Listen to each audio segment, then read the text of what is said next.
Magandang gabi mga kapuso, narito na tayo sa episode 49 ng Widow's War. Nagkaisa nga itong mga crime busters no, nasisimulan na nga nila yung pag-iimbestiga dahil nga may mga hand gloves na sila. So nagkasundo na no. Nag-ano sila, bigay ng mga kamay at gagawin na nga nila to. Samantala, ito namang si Edward, hindi siya mapakali kasi siya mismo yung nagtanim ng kutsilyo na yun sa labahan ni Samantha, 'di ba? Kaya tahimik lang siya. Samantala itong si Sam, nahuli siya ng mga crime busters. Nagulat siya at meron nagbukas ng pintuan. So minalas ang ating bida. Nakita siya agad ni na Edward. Tinanong siya nito, "Ate Sam, anong ginagawa mo dito?" Hindi pa nakakapagsalita tong si Sam kasi nga naging speechless siya sa mga nangyari. Dahil sa pagkakataong to, palpak siya, nahuli siya. Ngayon, ito namang sa kalagitnaan ng pasyam kay Basil, isinabay na rin tong birthday anniversary ni Rodolfo Palacios. So ito na, nagmimisa na sila, nag-uumpisa na at tahimik ang lahat, no? Sinasariwa yung mga alaala ng mga yumao nilang mga mahal sa buhay. Ngayon, nung tapos na yung misa, bigla na lamang naalala ni George na pinahalagahan siya ni Basil nung time na yun na bago pa lamang sila na maging magjowa, di ba, mag-boyfriend and girlfriend. Doon niya napatunayan kung gaano siya kahalaga kay Basil noon. Kasi nga naman, sabi ni Basil, oo, siya magdadala na magiging anak ko at magiging tagapagmana. Magiging palasyo siya, mapapangasawa ko siya. Alam mo, hindi ako kagaya mo na sumusunod sa mga ipinag-uutos ng pamilya. Narinig pala ni George yun, kaya natuwa siya nung time na yun. Ngayon, eto na. Ito na yung pagkakataon para mag-speech agad si Galvan. Sabi niya, "Naging malungkot ang buhay ko.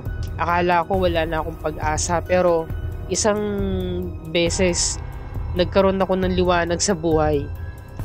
Ito ang naging inspirasyon ko para ipagpatuloy ko pa pala ang buhay ko. At meron pa palang isang Palacios na paparating. Meron pa palang naiwan si Kuya." So nagulat ang lahat, pati si Aurora. Nanlaki ang mata niya. Oo, tama ang narinig ninyo. Buhay pa ang anak ni Kuya Rodolfo kay Jessica. So tumayo tong si Rebecca, lumapit sa kuya niya. Bumulong siya. "Paano yan? Isinuplong tayo ni Peter." "Isinuplong ka. Malalaman na nila lahat na isa kang Palacios na anak ka ni Papa." Nagulat tong si Jericho, nanlaki mata. Nasa gilid lang naman siya, di ba? Nagulat sila. Hindi mapakali tong si Aurora nung binanggit na ni Galvan na si Peter pala, yung isang anak ni Rodolfo Palacios. So naloka ang lahat, di ba? Nabaliw. Ito yung alaala nung gabing yun, ibinigay ni Peter yung litrato kay Galvan. Sabi ni Galvan, "So ikaw ang nawawalang anak ni Kuya Rodolfo." "Opo, tama po kayo.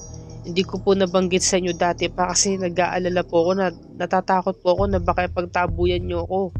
So nadala na tong si Galvan, uto talaga eh. Dumating na nga tong si Peter, nagpalakpakan ng lahat. Syempre kahiyan yun para kay Aurora. Talagang binanggit pa talaga ni Galvan yun sa harapan mismo ng mga kaibigan nila at kasamaan sa trabaho.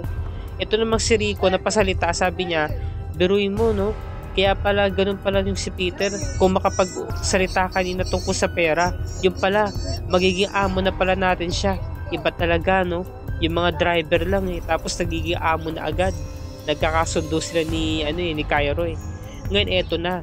Sabi ni Aurora, "Anong ibig sabihin nito, kuya, ha?"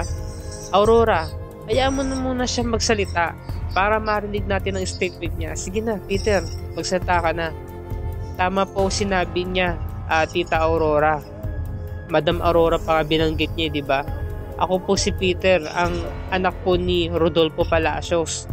Ngayon lang po ako nagsalita." Tapos sabi ni ni Galvan, "Sige, pagpatuloy mo. Alam nyo, noong time po na yon, hinahanap ko po si Papa dahil inasahan ko pong babalikan niya kami. Pero hindi na po siya bumalik noon. Pero alam nyo po ba, bago po mamatay na si Papa, sinabi na po sa akin ni Mama na kayo po yung ama ko. Na ama ko po si Rodolfo Palacios. At saka nung time po na yon, dati nyo po sa sekretarya, di ba? Nung nalaman ninyo na magkarelasyon si Papa saka si Mama, Jessica. Pinaghiwalay niyo sila. Kayong gumawa ng paraan para magkahiwalay silang dalawa. Tapos sabi ni Aurora, no, gumagawa ka lang ng istorya. So nagulat si Jericho, tahimik lang siya, hindi siya umiimi kasi kapag umimik si Jericho, mahalata siya, di ba? Ngayon, talaga akma-akma yung kwento eh. Walang labis, walang kulang. Yung isinalaysay ni Jericho kay Peter, kumpleto. Yun din yung sinabi niya diyan mismo sa anong niyan. Ngayon, nung nagalit na nga to si Aurora, inawat na ni Galvan. Sabi ni Galvan, tama niyan Peter, tara mag-usap tayo sa loob. Ngayon, itong si Cairo lumapit. Peter, sabi ni Galvan, sige kausapin mo na muna siya. Inuna na siya ni Jericho, sabi Jericho, Cairo, ako na muna, mag-usap lang kami nito sa labas. Ngayon, eto na sabi ni Sam, kung gano'n nag-iimbestiga kayo, opo ate, gusto namin tulungan si ikaw para malutas na rin yung kaso. Para malaman namin kung sino yung nagplanta ng kutsilyo sa kwarto mo. Hindi makaimik to si Edward, sabi niya, Edward, ginagawa niyo to, samantala ang ate mo pinagbibintangan niya ako. Ngayon eto na agad si Aurora. Alam mo kuya, hindi ka na nahiya. Binanggit mo pa yan sa harapan mismo ng mga katrabaho natin, ng mga empleyado at mga malalapit nating mga kaibigan. Ano naman Aurora, lahat ng mga kwentong isinalasin ni Peter totoo at naniwala ka naman, nagpauto ka sa sa manggagansyong yun. Piniperahan ka lang niya at ikaw naman nagpauto ka. Alam mo, kailangan natin sa ipa-DNA test, hindi na kailangan kuya. Hindi, yun na ang kailangan. At kapag nalaman ko na nagsisinungaling siya, ako na mismo magpapalay sa kanya. Or else, ako mismo ang papatay sa kanya. Ngayon eto na, sabi ni Jericho, no, anong trip mo ha? Ba't mo ginawa yun?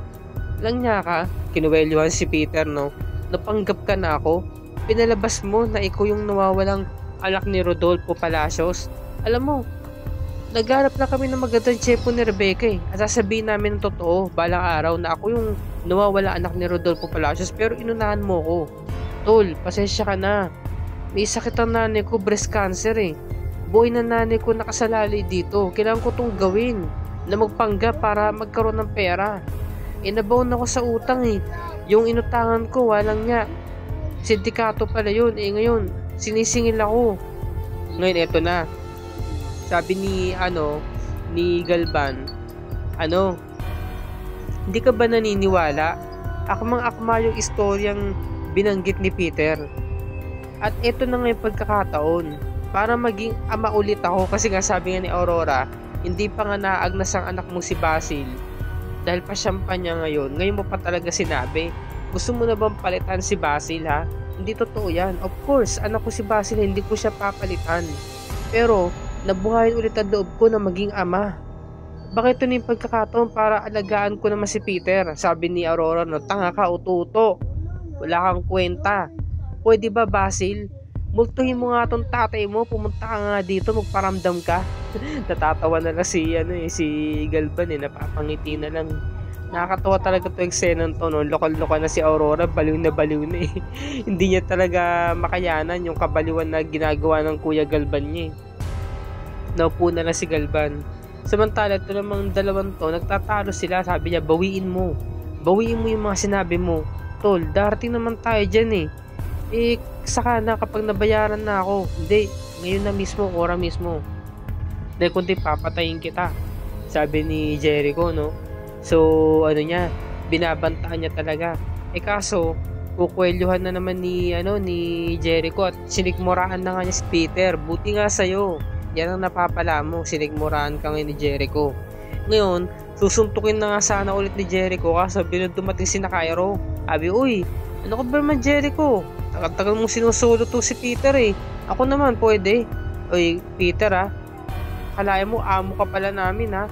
Sige, subukan mo lang natawagin kitang sir. Mananagot ka sa akin. Tapos sabi sa gwardiya, pasensya na po Sir Peter kung ano po yung mga nabanggit ko sa inyo noon, kalimutan nyo na. Naku, wala yun. Tapos sabi ng mga katulong, naku, pautang kami Diyos ko, pautang lang pala Sige, mamaya, mag-usap tayo. Teka, ba't ba ganyan kayo kumakatitig sa akin? So, nagkaroon sila ng banding, no? Ngayon, nagbukot na nga to si Jericho at hinarang siya ni George. Sabi niya, Jericho, anong nagaganap doon? Ba't merong kumpulang nagaganap sa mga, gwardiya at utusan? Sabi nga ni Jericho, pinagkakagulo po nila isang bagong palasyos. So, lumapit na nga tong si George, di ba? Samantala, eto na. Sabi ng mga kabataan, meron pa parating, kailangan nating umalis. Sabi nung kaibigan ni Louie, di ba? So, labas sila. Kasama si Sam. Nagtago sila sa pagkakataon to. Kasi nga, pabalik nga tong si Jericho sa tinutuluyan niya, di ba? Sa bahay niya. Habang sila nagtatago, kitang-kita nila si Jericho pumasok sa loob. Medyo hindi pa nga nasarado yung pinto eh. Buti hindi nahalata ni Jericho.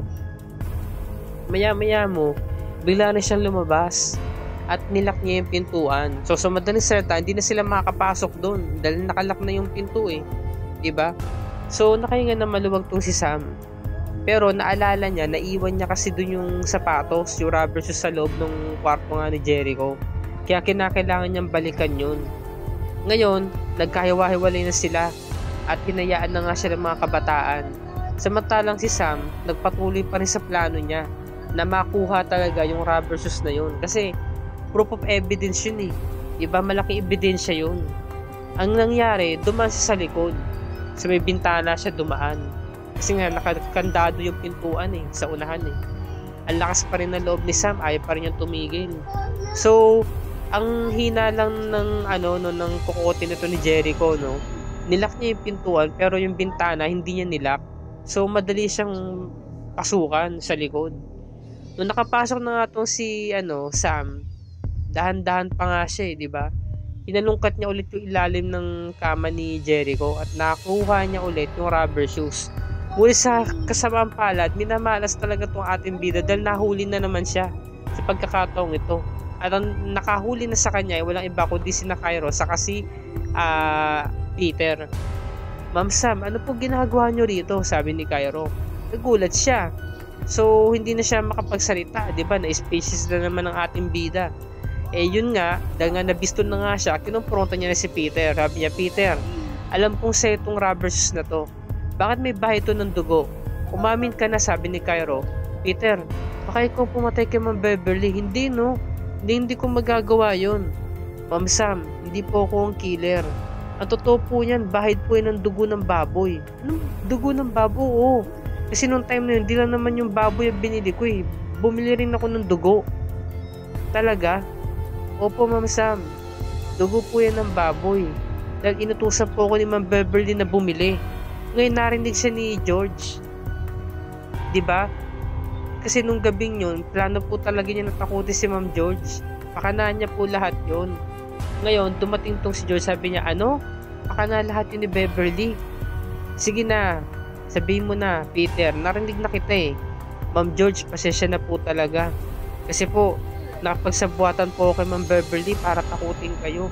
Nagpabili po siya ng baboy sa kadugo sa akin tapos itinarak niya po yung kutsilyo sa ulo ng baboy at inilagay mismo sa kwarto niya para palabasin na kayo mismo yung tumakot sa kanya para makuha yung simpatya sa kanya ni Sir Galvan.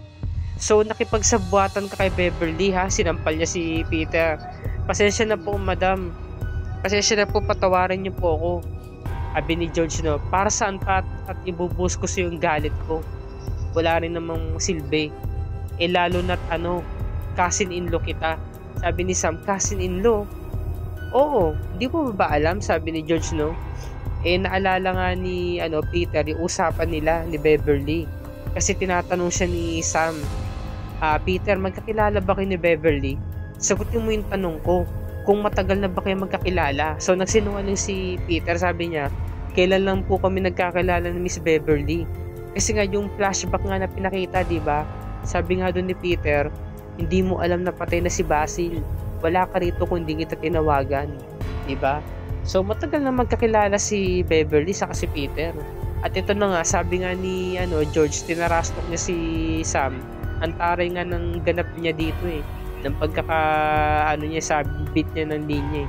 Sabi niya, di mo ba alam na anak ni Rodolfo Palacios itong si Peter, so cousin-in-law ko siya.